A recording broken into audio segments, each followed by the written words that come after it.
wudhu. Makanya tadi ketika saya sampai di ruangan kantor Pak Kalapas, yang saya tanya, mana toilet? Kalau saya nanya toilet, disangka orang saya mau kencing. Enggak, saya mau berwudhu. Tapi sebelum wudhu itu kencing dulu. Makanya tak masuk akal ceramah Ustadz nih. Bagaimana pula wudhu bisa menenangkan? Ketenangan itu letaknya di mana? Di hati. Yang memasukkan ketenangan ke hati itu siapa? Allah. Allah memasukkan ketenangan kalau orang itu berwudu. Makanya wudu dulu. Sah tak sholat kalau tak berwudu? Tidak. Haji kalau tak berwudu? Tidak sah, karena rukun haji ada tawaf. Tidak sah tawaf kalau tidak ada wudu. Oleh sebab itu maka wudu. Ustaz, gimana kalau dia berwudu tapi tak mandi wajib? Bongak lu. Mandi lah dulu. Mandi. Tapi bagi yang tak bisa mandi, maka bisa digantikan dengan tayammum. Tapi kita kaji wudhu dulu. Nah, wudhu yang pertama, ambil air, masukkan ke mulut, namanya madmadah. Yang kedua, sekaligus ke hidung. Masukkan ke hidung, tarik. Insya Allah yang flu-flu, yang pilek-pilek hilang. Tak percaya? Nanti ambil air. Sekarang bisa ambil air, masukkan, tarik kuat. Sakit Pak Ustaz? Iyalah, sakit. Masuk. Maka dengan menarik air ke otak itu membantu oksigen naik ke otak. Ini darah ini menyembur dari jantung. Coba rasa jantung sebelah kiri. Berdegup kan? Yang tak berdegup kasih tahu. Kain kapan siap dah. Jantung ini berdegup, yang disemburkannya ke otak ini oksigen. Oksigen itu dibawa darah. Kalau darah ini tidak sempurna, tersumbat dia karena banyak gula, namanya diabetes mellitus. Atau banyak lemaknya, namanya kolesterol. Maka terhalang dia sampai ke otak, kurang cairan naik ke otak, itulah disebut dengan stroke ringan.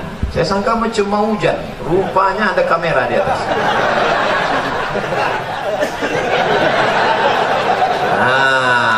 Maka dibantu, kita pun segar. Makanya di restoran-restoran orang kaya-kaya yang hebat-hebat, yang mewah-mewah, yang mahal-mahal, ada di situ wastafel. Untuk apa? Sebelum makan cuci muka dulu. Kita pun kalau naik pesawat itu dikasih sama pramugari ada anduk kecil berasap.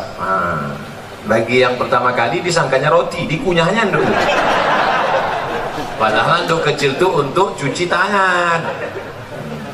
Anduk kecil yang berasap itu untuk cuci tangan, cuci muka. Rupanya orang-orang kaya itu cuci mukanya pakai anduk ya.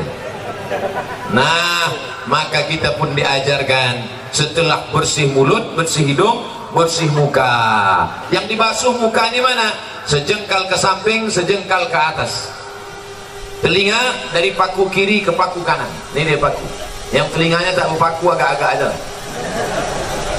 Dari ujung dagu sampai batas rambut di atas, batas rambut yang normal. Kalau ada batasnya di sini, jangan keluar satu sampai kemana. Nah, basuh.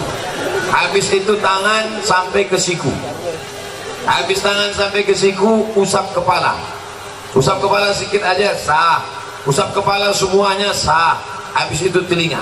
Ini banyak juga orang berwuduk nih, dibasahnya gini-gini telinga. Kan begitu, dibasahkan, masuk ke dalam.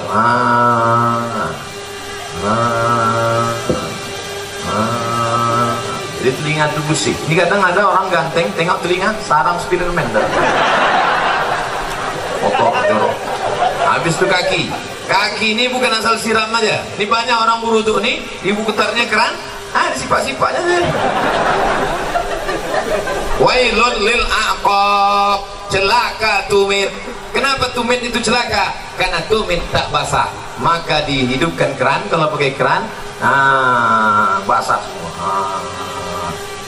Bagaimana celah-celah jari? Celah jari pakai kelingking. Celah, basah semua 3 kali.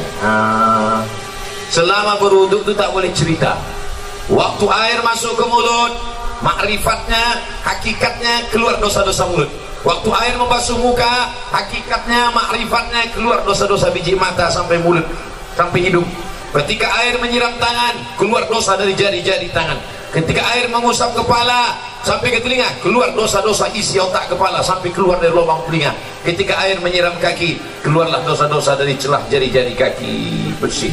Artinya dosa bersih, tapi utang tak lunas. Pula habis wudhu, kapan kau bayar? Udah bersih dah. Bersih. Lalu kemudian berdoa, Allahumma ja'alni minat tawabin waj'alni minal mutatahhirin waj'alni min ibadikas sholihin. Selama berwudu tak boleh cerita.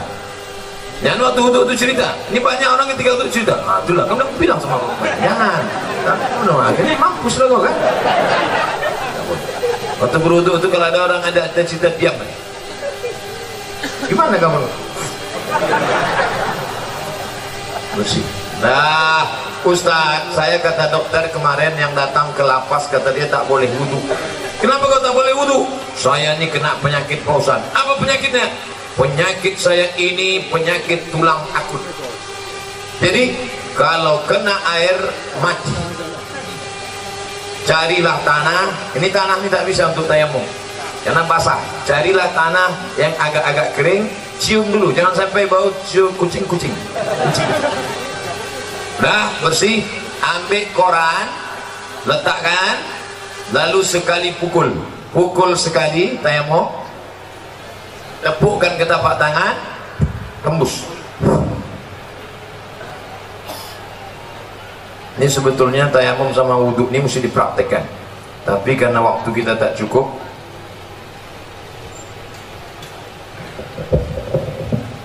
ambil tanah, letakkan di atas koran, pukul. Habis itu tepuk tangan, habis itu hembus, tepukkan, hembus. Begitu cara tayamum. Bukan tanah itu diambil gini-gini itu. Nah, pukul, tepukkan, hembus, sapukan muka. Nyapunya ke muka. Ini debu yang ada di sini jangan sampai mustakmal. Kalau mustakmal dia tak boleh. Mustakmal artinya udah dipakai, tak boleh. Air bekas wudhu dipakai lagi, tak boleh dalam mazhab Syafi'i. Maka begitu juga debu di ujung-ujung jari ini tak boleh mustakmal. Maka debu ini harus satu kali pakai. Sekali saja. Tepuk, pukul, hembus sekali saja. Dah. Baru kemudian untuk tangan. Kalau dia pakai jam, pakai cincin, buka sampai ke siku. Sekali lagi, pukul, tepuk, hembus, debu dibagi 3. 1, 2, 3. 1 ke bawah, yang ini di dalam, yang ini di sini. 1, 2, 3. Ini juga begitu. 1, 2, 3. Cukup. Tidak pakai kumur-kumur. Yang pula tanah itu diambil sini. Bagi yang tak bisa mandi wajib, maaf cakap, yang sakit di ruang ICU, di rumah sakit, maka cukup tayamum. Maka setelah itu barulah berdoa kepada Allah. Tengok hebatnya wudhu. Baru selesai wudhu, sirup pun datang. Siapa yang bilang wudhu tak makbul? Masya Allah, tabarakallah. Tak pula jadi.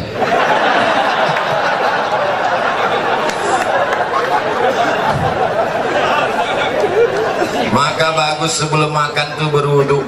Ada ulama dari Turki, hebat otaknya, cerdas, hafal dia Kamus Al-Muhit. Kamus Al-Muhit 2 kali Quran tebalnya. Ketika ditanya orang, namanya Said Nursi. Hei Said Nursi, ya kenapa otakmu bukan main cerdas, bisa kau hafal itu Kamus Al-Muhit tak lupa?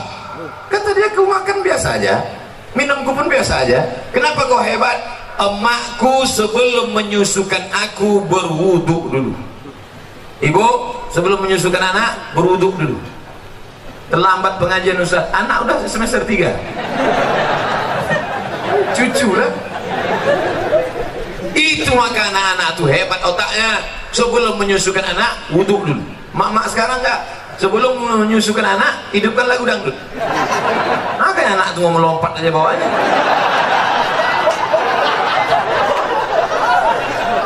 Nah, inilah hebatnya wudhu. Ternyata saya pergi ke rumah sakit, di depan rumah sakit tuh ada banner baleho. Di sini balihonya tulisannya kamar anak-anak, kamar lansia. Oh, anak-anak sama lansia dekat. Tapi di rumah sakit ada tulisan gambar jari 5, tulisannya cuci aku dong. Apa pula maksud cuci aku dong? Rupanya dari jari kelingking keluar virus membuat batuk. Dari jari ini keluar virus membuat demam. Dari jari ini keluar virus membuat tifoid. Dari ini keluar virus. Rupanya ujung jari kita ini virus penyakit.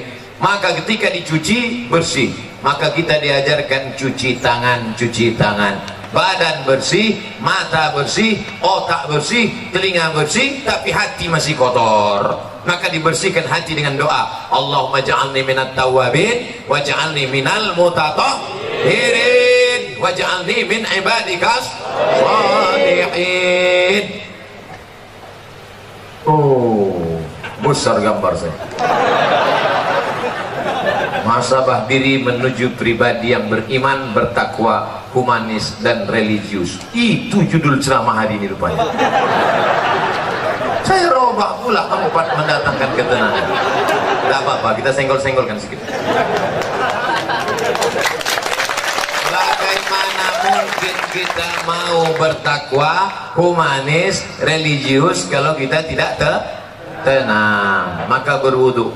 Bagi yang sudah berwudu, alhamdulillah. Bagi yang belum berwudu, nanti sebelum sholat wudu dulu. Ustaz Somad udah wudu? Udah, saya sudah wudu. Tapi jangan gara-gara saya ceramahkan jaga wudu lalu menahan kentut sampai biru muka.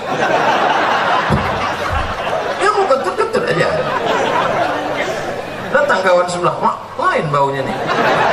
Mohon maaf friend, terlepas pula tadi. Jangan ditahan sampai mau geletar. Ya mau kentut aja. Kebetulan dilarang di sini mengambil air berwudu.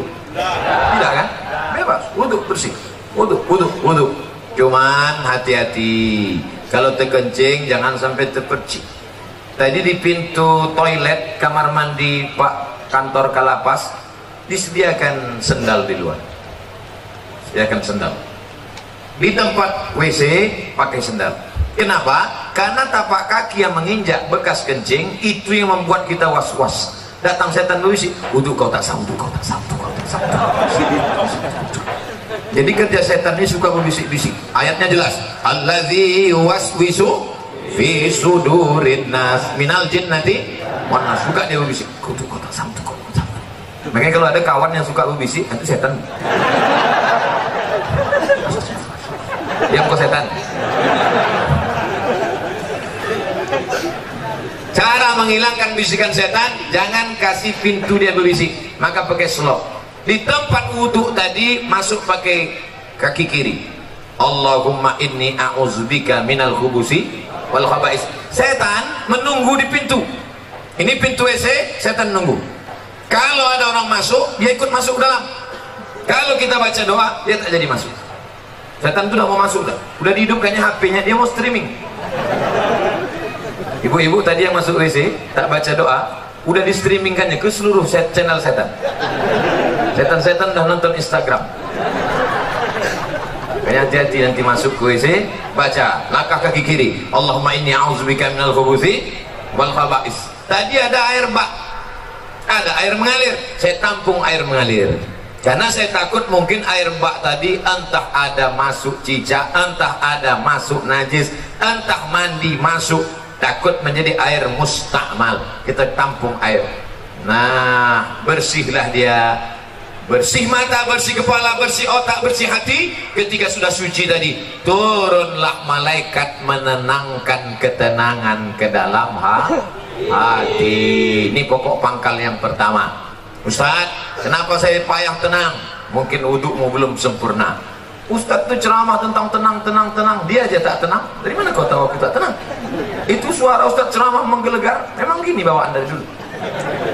Ada penceramah itu yang lembut. Jamaah sehat, sabar. Pengajian kita siang ini adalah tentang sabar. Suami kita dilarikan orang, sabar. Anda model gitu? Saya tak bisa. Tanya sama Pak Sekda. Nama Pak Sekda kita Pak Abdul Haris, nama saya Abdul Somad. Padahal kode etiknya sesama Abdul dilarang saling mendahului. Tapi karena kami sudah bersahabat lama, akhirnya padahal jabatan beliau tinggi. Struktur PNS tertinggi di Rokan Hulu adalah Sekda, sekretaris daerah. Tapi hari ini Masya Allah beliau bersih hatinya, dibiarkannya saya, kan saya paling tinggi sekarang kan? Mana yang lebih tinggi dari saya? Pak Kanwil di bawah, Pak Kalapas di bawah, Pak Sekda di bawah, saya di atas kan?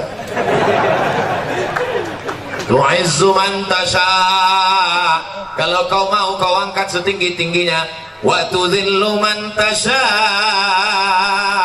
kalau kau mau kau jatuhkan serendah-rendahnya. Mau tinggi, mau di atas, mau senang, mau susah, mau bahagia, mau sengsara, mau tenang, mau gelisah, itu semuanya kuasa Allah. Maka kita minta kepada Allah, syaratnya harus bersih, dan bersih harus berwudu.